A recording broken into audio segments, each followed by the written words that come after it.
Refugees are compelled to flee their homes for many reasons, such as armed conflict or persecution.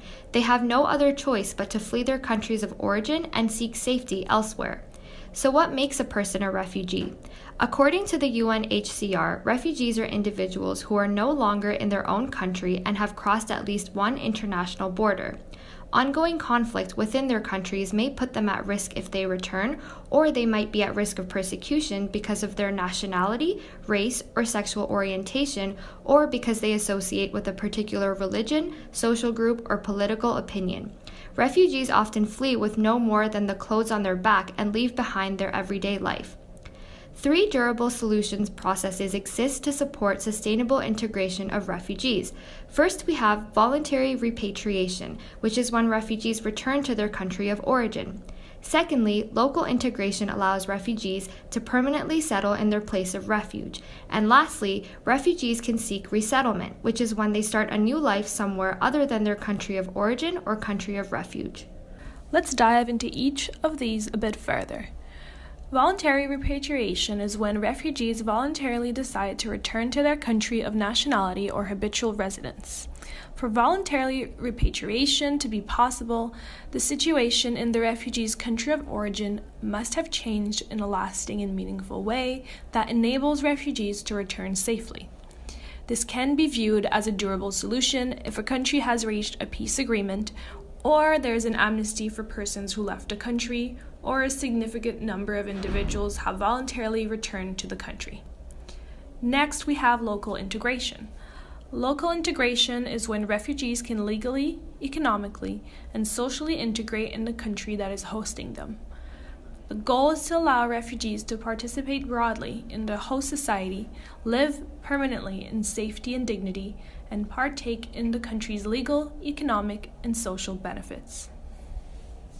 To determine if a refugee can or has successfully integrated in their host country, a number of factors might be considered.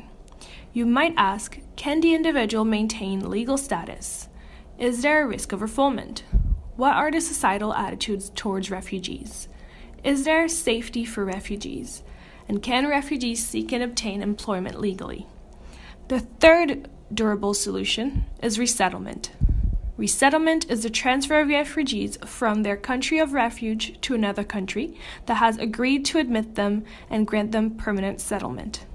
Resettlement countries provide refugees with legal and physical protection, including access to civil, political, economic, social, and cultural rights similar to those enjoyed by nationals in that country. Even though these durable solutions processes might seem straightforward, the Federal Court of Canada has published various decisions to help clarify the way the durable solutions test must be applied.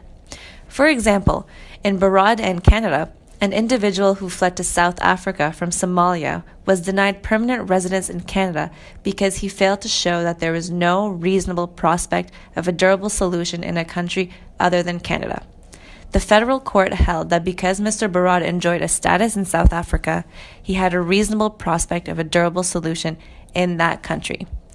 So, refugees are ineligible for protection if A. They have another secure offer for protection, such as an offer to be resettled in another country, or B. They have become a citizen of another country and have that country's protection. As a result, when determining if there is a durable solution, it is not required to find that there is an existing ability of the state to protect. So, to sum it up, let's give you an example. If Sarah was persecuted from Iran for being a member of the LGBTQ+ community and she fled to Turkey, which durable solution would be most suitable for her? Would local integration be a viable option for Sarah? It would not, because Turkey imposes constraints on movement and limits access to basic rights such as employment, healthcare, and housing. Thus, Sarah would either resettle in another country or voluntarily return to Iran. Voluntary repatriation would not work as Sarah would be mistreated and fear being persecuted again if she returned to Iran. This would leave resettlement as the only viable option.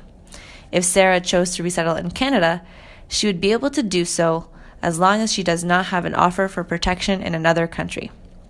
So that's the Durable Solutions Test for you. To find out more, please visit the Refugee Sponsorship Support Program website.